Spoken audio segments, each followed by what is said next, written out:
Mic چنا والی گاڑی کے ڈرائیور نے اس سے بچنے کے لیے پوری طاقت سے بریک لگایا تو گاڑی گھوم گئی۔ اس کی گاڑی کا پچھلا حصہ ایک کھمبے سے ٹکرا کر پچک گیا۔ پولیس کار کے ڈرائیور نے بھی ٹکر سے بچنے کے لیے بریک لگایا تھا۔ یہ کار بھی لہراتی ہوئی اور پھسلتی ہوئی اس طرح رکی کہ اس نے مائک چنا کی گاڑی کا راستہ روک لیا۔ جب دونوں گاڑیوں سے لوگ چھلانگیں لگا کر اترے تو بدماش اس لحاظ سے فائدے میں تھے کہ انہیں اپنی گاڑی کی آڑ میسر تھی، جبکہ پولیس والے صاف طور پر ان کی گنوں کی زد میں آ گئے تھے۔ یہ کہنا مشکل ہے کہ فائرنگ میں پہل کس نے کی، تاہم بعد میں پولیس کی گاڑی کی جو حالت دیکھی گئی اس سے اندازہ ہوتا ہے کہ پہل بدماشوں نے ہی کی ہوگی، کیونکہ پولیس کی گاڑی میں گولیوں کے 70 سوراخ پائے گئے۔ پولیس کی گاڑی سے سب سے پہلے ڈرائیور نے اترنے کی کوشش کی تھی۔ اس کا نام اولسن تھا۔ ابھی اس کا ایک پاؤں گاڑی میں ہی تھا کہ ایک گولی نے اس کا کام تمام کر دیا۔ گاڑی سے اترنے کی کوشش کرنے والا دوسرا آدمی آفیسر والش تھا۔ اسے بھی گولی لگی اور وہ بھی سڑک پر ڈھیر ہو گیا۔ کانوے اور سوینی نامی دونوں آفیسرز کار ہی میں رہتے ہوئے جھک کر فائر کر رہے تھے، مگر ایک گولی کانوے کے سینے میں لگ گئی۔ وہ بعد میں جانبر ہو گیا، لیکن سردست اس کی طرف سے فائرنگ کا سلسلہ رک گیا۔ سوینی نامی آفیسر نہایت دلیری کا مظاہرہ کرتے ہوئے گاڑی سے چھلانگ لگا کر اترا اور فائرنگ کرنے لگا، مگر اس کی کوئی گولی مجرموں کو نہیں لگی۔ البتہ ایک آدھ گولی ان کی کار کو ضرور لگی۔ چنا برادرز کی کار ڈرائیو کرنے والا تو فائرنگ شروع ہوتے ہی گاڑی سے اتر کر بھاگ گیا تھا۔ اب باقی تینوں آدمیوں نے بھی راہ فرار اختیار کی۔ ان میں سے ایک نے اپنی شاٹ گن ایک خالی پلاٹ پر پھینک دی، کیونکہ وہ خالی ہو چکی تھی۔ پولیس آفیسر سوینی نے اپنے دو ساتھیوں کی گنیں اٹھا لیں اور ان لوگوں کے تعاقب میں دوڑ پڑا۔ ایک میدان عبور کرنے کے بعد وہ ان کے قریب پہنچ گیا۔ سکیل اور اینسل تو اس دوران دو مکانوں کے درمیان کہیں غائب ہو گئے، جبکہ مائک چنا بدستور بھاگ رہا تھا اور سوینی اس کے تعاقب میں تھا۔ آخر مائک ایک جگہ رک کر سوینی کی طرف گھوم گیا۔ اس نے اپنی گن کا رخ سوینی کے سینے کی طرف کیا اور ٹریگر دبا دیا، مگر گن سے صرف کلک کی آواز برآمد ہوئی۔ اس کی گن خالی ہو چکی تھی۔ دوسرے ہی لمحے سوینی نے فائر کر دیا۔ گولی مائک کی ران میں لگی۔ اس کے باوجود مائک دوڑ پڑا۔ وہ مکانوں کی دو قطاروں کے درمیان ایک پتلی سی گلی میں گھس گیا۔ اس کی حالت اس زخمی جانور کی سی تھی جس کے پیچھے کوئی درندہ لگا ہو اور وہ زخمی حالت میں پناہ کے لیے کوئی بھی کونا کھدرا تلاش کر رہا ہو۔ اسے راستے میں ایک تہہ خانے کی کھڑکی نظر آ گئی، جو زمین کی سطح سے تھوڑی ہی اوپر تھی۔ اس نے اپنی خالی اور ناکارہ گن کے دستے سے اس کا شیشہ توڑا اور کسی طرح اس راستے سے تہہ خانے میں گھس گیا۔ اس کے بعد سوینی گلی کے سرے پر پہنچا۔ اس نے تنگ گلی میں دور تک نظر دوڑائی، مگر مائک کہیں دکھائی نہ دیا۔ وہ سمجھ گیا کہ وہ راستے ہی میں کہیں غائب ہوا ہے۔ پھر اسے تہہ خانے کی کھڑکی کا ٹوٹا ہوا شیشہ نظر آ گیا۔ اسی دوران دو اور پولیس والے اس سے آن ملے تھے۔ ان میں سے ایک تو اسٹریٹ کار میں بیٹھ کر گھر جا رہا تھا۔ اس کی ڈیوٹی ختم ہو چکی تھی۔ دوسرا وہیں کہیں قریب ہی رہتا تھا۔ وہ بھی ڈیوٹی پر نہیں تھا، مگر فائرنگ کی آوازیں سن کر اور گڑبڑ محسوس کر کے وہ دونوں ہانپتے کانپتے آن پہنچے تھے۔ ان تینوں نے مل کر تہہ خانے کا دروازہ توڑا اور اندر پہنچ گئے۔ سامنے ہی ایک بڑے کمرے میں مائک فرش پر لیٹا تھا۔ اس نے کوہنیوں کے سہارے خود کو ذرا اونچا کیا ہوا تھا۔ اس کے ہاتھ میں اب ایک ریوالور تھا۔ اس نے اندھا دھند گولی چلائی، مگر اس کا ہاتھ لہرا رہا تھا۔ گولی نہ جانے کس طرف کو چلی گئی۔ اس کے بعد وہ چت ہو گیا۔ تینوں دوڑ کر اس کے قریب پہنچے۔ اس کی ران میں جہاں گولی لگی تھی وہاں سے بھل بھل خون بہہ رہا تھا اور اس کی حالت خراب تھی۔ اس کی آنکھیں بند تھیں۔ اس کے باوجود اس میں جنا برادرز والی روایتی سرکشی باقی تھی۔ اس کا اندازہ پولیس آفیسر کو کچھ دیر بعد ہوا جب مائک کو اٹھا کر ایمبولینس میں لٹایا گیا۔ اس وقت ایک لمحے کے لیے اسے کچھ ہوش سا آیا اور اس نے آنکھیں کھولیں تو اپنے اوپر جھکے ہوئے انٹینڈنٹ کو لات مارنے کی کوشش کی اور اسے گالی بھی دی۔ اس کے اسپتال پہنچنے کی نوبت ہی نہیں آئی۔ چند منٹ بعد وہ مر گیا۔ اس وقت اس کی عمر صرف 30 سال تھی۔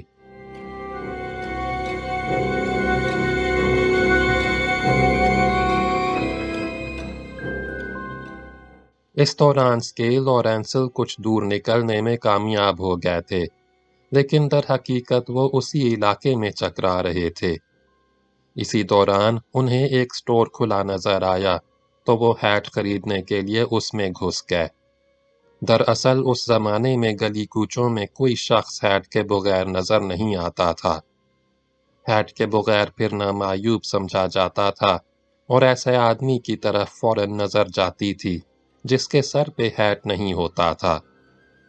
چنانچہ انہوں نے ہیٹ خریدنا ضروری سمجھا تھا کیونکہ ان کے ہیٹ مار دھاڑ اور بھاگ دوڑ کے دوران گر گئے تھے۔ مگر وہ ہانپتے کانپتے اسٹور میں داخل ہوئے تو اپنے انداز اور خراب حلیے کی وجہ سے وہ دکاندار کو مشکوک دکھائی دیے، چنانچہ دکاندار نے انہیں ہیٹ دینے کے بجائے بھگا دیا۔ وہ کچھ اور نروس ہو گئے۔ وہ اسٹور سے نکلے تو بھاگنے لگے۔ اسی دوران انہیں ایک ٹرام نظر آئی تو وہ اس میں چڑھ گئے۔ گاڑی میں گشت کرتے ہوئے کچھ پولیس والوں کی نظر ان پر پڑ چکی تھی اور انہیں وہ مشکوک دکھائی دیے تھے۔ علاقے میں گڑبڑ اور فائرنگ کی اطلاع ان پولیس والوں کو مل چکی تھی۔ انہیں یہ بھی پتہ چلا تھا کہ کچھ پولیس والے مارے بھی گئے ہیں۔ چنانچہ انہوں نے جب 2 مشکوک آدمیوں کو بدحواسی سے بھاگتے اور پھر ٹرام میں سوار ہوتے دیکھا تو وہ اس ٹرام کے پیچھے لگ گئے۔ اگلے سٹاپ پر انہوں نے دونوں کو ٹرام سے اتار لیا۔ وہ چونکہ غیر مسلح ہو چکے تھے اس لیے آسانی سے قابو میں آ گئے۔ کافی دیر بعد جب وہ پولیس والوں کی تحویل میں پولیس اسٹیشن پہنچے تو ان کی حالت مزید خراب ہو چکی تھی، کیونکہ راستے میں ان کی بہت اچھی طرح چکائی ہو چکی تھی۔ پولیس والوں نے ان پر اچھی طرح دل کا غبار نکالا تھا اور اس قسم کی کارروائی کے لیے پولیس کے پاس بہترین جواز موجود ہوتا ہے، اور وہ یہ کہ ملزم گرفتاری نہیں دے رہے تھے، مقابلے پر اتر آئے تھے۔ مگر اسکیل اور اینسل کو اپنے جرائم کی اتنی ہی سزا مل سکی کیونکہ عدالت نے بعد میں انہیں بری کر دیا تھا۔ ایک واقف حال نے کچھ عرصے بعد بتایا کہ مائک چنا کو بہرحال اس رات مرنا ہی تھا۔ موت اس کا مقدر ہو چکی تھی کیونکہ ایل کیپون نے اسکیل اور اینسل کو مکمل طور پر خرید لیا تھا اور مائک کو ٹھکانے لگانے کی ذمہ داری انہی دونوں کو سونپی گئی تھی۔ اس رات در حقیقت وہ دھوکے سے مائک کو شہر سے باہر ویرانے میں لے جا کر قتل کرنے کا پروگرام بنائے ہوئے تھے۔ اس کے بعد جنا برادرز میں سے ایک اور بھائی اینٹونی کی باری آئی۔ اسے کسی شناسا نے ملاقات کے لیے ایک دکان کے قریب اکپی گلی میں بلایا۔ جب وہ وہاں پہنچا تو شناسا اس کا منتظر تھا، لیکن اس نے اینٹونی سے مصافحہ کرتے وقت اس کے دونوں ہاتھ مضبوطی سے پکڑ لیے۔ اسی لمحے اینٹونی کے عقب سے 2 آدمی نمودار ہوئے۔ ان کے ہاتھوں میں گنیں تھیں۔ انہوں نے 5 گولیاں اینٹونی کے جسم میں اتار دیں۔ چند لمحوں کے اندر اندر وہ لوگ اپنی کارروائی کر کے غائب ہو گئے اور اینٹونی کی لاش وہیں پڑی رہ گئی۔ اینٹونی کو ایل کیپون نے جن 2 آدمیوں سے قتل کرایا تھا ان میں سے ایک ایسا تھا جو جنا برادر سے ویسے بھی سخت نفرت کرتا تھا، لیکن اس میں اپنے بل بوتے پر جنا برادرز کو چھیڑنے کی جرات نہیں تھی۔ ایل کیپون کی پشت پناہی میسر آئی تو اس نے اپنی نفرت کی تسکین بھی کر لی اور بھاری رقم بھی کما لی۔ بعد میں ایل کیپون نے اسے ناجائز شراب کے دھندے میں شریک بھی کر لیا۔ جنا برادرز میں سے اب قابل ذکر صرف ایک بھائی باقی رہ گیا تھا۔ اس کا نام جم تھا۔ وہ شاید ابھی تک اس لیے بچا ہوا تھا کہ وہ سسیلی میں تھا۔ اینجلو اور مائک اپنی فیملی کے فائٹر سمجھے جاتے تھے، گویا وہ فیملی کی طاقت تھے، جبکہ اینٹنی اور جم کو فیملی کا دماغ سمجھا جاتا تھا۔ ان میں سے اینٹنی بھی اب اس دنیا میں نہیں رہا تھا۔ صرف 42 دنوں کے دوران 3 جنا برادرز مارے گئے تھے۔ فیملی کی کمر ٹوٹ گئی تھی۔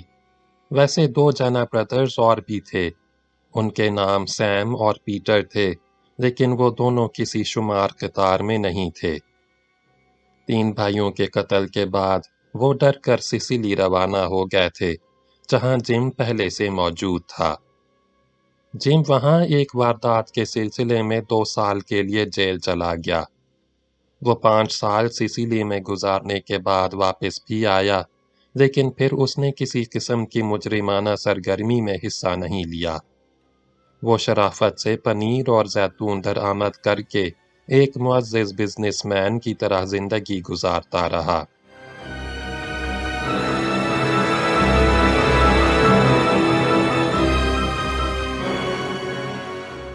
اسکیل اور اینسل پولیس آفیسرز کے قتل کے جرم سے عدالت سے تو بچ نکلے، لیکن 2 سال بعد ایل کیپون کے ہاتھوں مارے گئے۔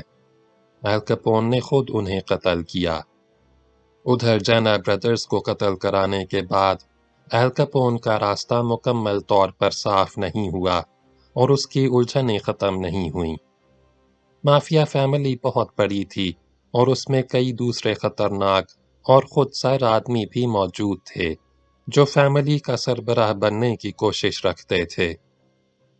لٹل اٹلی کے علاقے پر در حقیقت مافیا فیملی کا سربراہ ہی حکومت کرتا تھا۔ جنا برادرز کے بعد فیملی میں ایک شخص ایمٹ بھی تھا۔ بنیادی طور پر یہ شخص موسیقار تھا اور کبھی کبھی ایک نفیس آدمی کی طرح نہایت لطیف گفتگو کرتا تھا، مگر اندرونی طور پر ایک سفاک آدمی تھا۔ اس کی نظر میں انسانی جان کی کوئی اہمیت نہیں تھی۔ اس کا دھوبی میلے کپڑے لینے اور دھلے ہوئے کپڑے دینے کے لیے گھوڑا گاڑی میں آتا تھا۔ ایک بار وہ اس کی قمیض کا بٹن توڑ لایا۔ ایمٹ نے اس بات پر پستول نکال لیا اور دھوبی کے سینے کا نشانہ لے لیا۔ عین آخری لمحے پر نہ جانے اس نے کس طرح اپنے غصے کا رخ موڑا اور دھوبی کے بجائے اس کے گھوڑے کو گولی مار دی۔ وہ اسکیل کے ساتھ ایک کیفے میں سلیپنگ پارٹنر تھا۔ دوسرے کئی دھندوں میں بھی اس کا پیسہ لگا ہوا تھا اور وہ بیٹھ کر کھاتا تھا۔ ایک روز اس نے 2 ماہر نشانہ بازوں اور پیشہ ور قاتلوں کو ساتھ لیا اور مافیا فیملی کے ہیڈ کوارٹر پہنچ گیا۔ وہاں اس نے کسی رسمی کارروائی اور ووٹنگ وغیرہ کے بغیر خود ہی اعلان کر دیا کہ اینجلو کی موت کے بعد وہ مافیا فیملی کا صدر ہے۔ ایل کیپون نے جنا برادرز کو مروانے اور دوسرے بہت سے کاموں کا تردد اس لیے نہیں کیا تھا کہ ایمٹ آرام سے جا کر فیملی کا صدر بن جائے۔ وہ اب بھی لومبارڈو کو فیملی کا صدر بنوانے کا شدت سے خواہش مند تھا۔ 10 نومبر 1925 عیسوی کو ایمٹ بال ترشوانے اور شیو بنوانے اپنی مخصوص باربر شاپ میں پہنچا۔ اسے اپنی منگیتر کے ساتھ اوپرا دیکھنے جانا تھا۔ بال کٹوا کر اور شیو بنوا کر وہ باربر کی کرسی سے اٹھ کر کھڑا ہی ہوا تھا کہ 2 آدمی دکان میں داخل ہوئے۔ ان میں سے ایک چھوٹے قد کا تھا اور دوسرا ذرا دراز قد تھا۔ دونوں کے ہاتھوں میں پستول تھے۔ چھوٹے قد والے نے پہلے فائر کیا، اس کے بعد دراز قد نے گولی چلائی۔ دونوں نے 4 فائر کیے۔ دراز قد کی کوئی گولی نشانے پر نہیں لگی، لیکن پستہ قد کی 4 گولیاں ایمٹ کے لگیں۔ ایک گولی اس کی گردن میں لگی۔ دونوں آدمی چشمے زدن میں فائرنگ کر کے فرار ہو گئے۔ کسی کی سمجھ میں نہ آیا کہ ہوا کیا ہے۔ احمد کو اسپتال پہنچایا گیا جہاں وہ 3 دن زندہ رہا لیکن آخرکار زندگی کی بازی ہار گیا۔ 13 نومبر کو وہ صرف 26 سال کی عمر میں اس دنیا سے رخصت ہو گیا۔ اس کے جنازے سے واپس آتے ہوئے اینڈریو نامی ایک شخص کو گولی لگی۔ یہ وہ شخص تھا جو احمد کے ساتھ اس وقت فیملی کے ہیڈ کوارٹر گیا تھا جب احمد نے فیملی کی صدارت سنبھالنے کا اعلان کیا تھا۔ اس کے ساتھ ایک اور آدمی بھی گیا تھا، وہ بھی بڑا پھرتیلا بندوق باز اور قاتل تھا۔ وہ بمی کی عرفیت سے مشہور تھا۔ 3 روز بعد وہ بھی مارا گیا۔ کسی نے پولیس کی ایک کشتی کار سے ایک شاٹ گن چرا کر اسے گولی مار دی تھی۔ یوں احمد مافیا فیملی کا سربراہ بننے کی خواہش دل میں لیے اپنے 2 خطرناک ساتھیوں سمیت اس دنیا سے رخصت ہو گیا۔ وہ دونوں اسے سربراہ بنوانے کے لیے سرگرم تھے اور ہر قدم اٹھانے کے لیے تیار تھے، مگر اپنی جان دے کر بھی وہ اس مقصد میں کامیاب نہ ہو سکے۔ البتہ اس کے بعد لومبارڈو فیملی کا صدر بن گیا جسے ایل کپون کی پشت پناہی حاصل تھی۔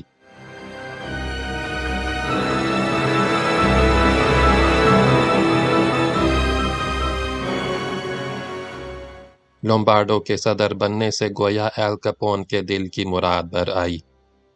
اسے گویا فیملی پر بالواسطہ طور پر کنٹرول حاصل ہو گیا۔ دوسری طرف جنا برادرز اور کئی دوسرے لوگوں کے مرنے سے غیر قانونی شراب کے دھندے میں جو خلا پیدا ہوا اسے بھی ایل کپون ہی نے پر کیا۔ تاہم اس دھندے میں روز بروز دشواریاں بڑھ رہی تھیں اور منافع کی شرح کم ہو رہی تھی۔ اصلاح پسندوں کی مختلف تنظیموں کا دباؤ بڑھ رہا تھا۔ ایل کپون کے کئی اڈوں پر تالے پڑے، بعض کو وہ دوبارہ کھولنے میں کامیاب ہو جاتا تھا، بعض کو کھلوانے میں کامیاب نہیں ہو پاتا تھا۔ یوں مجموعی طور پر آمدنی میں کمی ہو رہی تھی۔ ایک روز وہ رات کے پچھلے پہر اپنے ہوٹل کے سویٹ میں جا کر سویا ہی تھا کہ ٹیلی فون کی گھنٹی نے اسے جگا دیا۔ جان ٹوریو کے برعکس وہ راتوں کو دیر تک جاگنے والا آدمی تھا۔ وہ اپنے اکثر اڈوں پر خود چلا جاتا تھا اور ان کی کارکردگی وغیرہ کا جائزہ لیتا رہتا تھا۔ راتوں کی بیشتر سرگرمیوں اور مشاغل میں بھی وہ حصہ لیتا تھا۔ فون پر اسے خبر ملی کہ اس کے ایک جوا خانے پر چھاپا پڑا ہے جس میں اصلاح پسندوں کے نمائندے اور مخبر بھی حصہ لے رہے تھے۔ اب تو ایل کپون کے ان اڈوں پر بھی ہاتھ ڈالنے کی کوششیں ہونے لگی تھیں جو سیسرو میں واقع تھے۔ ایل کپون نے سیسرو کو محفوظ محسوس کرتے ہوئے وہاں وہ اڈے کھولے تھے۔ اڈوں کے خلاف کارروائیوں کے سلسلے میں مخبر اور پادری بھی خاصا اہم رول ادا کر رہے تھے۔ ان دنوں مخبروں کو کسی حد تک نیم سرکاری حیثیت حاصل تھی۔ وہ کسی سرویئر کی طرح باقاعدہ علاقے میں گھوم پھر کر جائزہ لیتے تھے کہ کون سی چیز کو قانون کی گرفت میں لیا جا سکتا ہے اور کس کے خلاف کارروائی کی جا سکتی ہے۔ یہ مخبر عام طور پر کہیں نہ کہیں ملازمت کرتے تھے۔ مخبر گویا ان کا پارٹ ٹائم جاب ہوتا تھا۔ بعض اوقات وہ چھاپوں اور قانونی کارروائیوں کے دوران بھی موجود رہتے تھے۔ وہ اپنی ذات کو لوگوں کی نظروں سے مخفی رکھنے کی کوئی خاص ضرورت محسوس نہیں کرتے تھے۔ ایل کپون فوراً اٹھ کر شب خوابی کے لباس میں ہی اس اڈے کی طرف روانہ ہو گیا۔ اس کی شیو بھی ذرا بڑی ہوئی تھی اور آنکھیں نیند کے خمار سے بوجھل تھیں۔ وہ جب جوا خانے کے دروازے پر پہنچا تو اندر بریگ نامی ایک شخص دروازہ تھوڑا سا کھولے کھڑا تھا۔ وہ در حقیقت انشورنس ایجنٹ تھا، لیکن پارٹ ٹائم کام کے طور پر مخبری کرتا تھا۔ اس نے ایل کپون کو نہیں دیکھا، لیکن ایل کپون نے اسے دیکھ لیا تھا اور پہچان بھی لیا تھا۔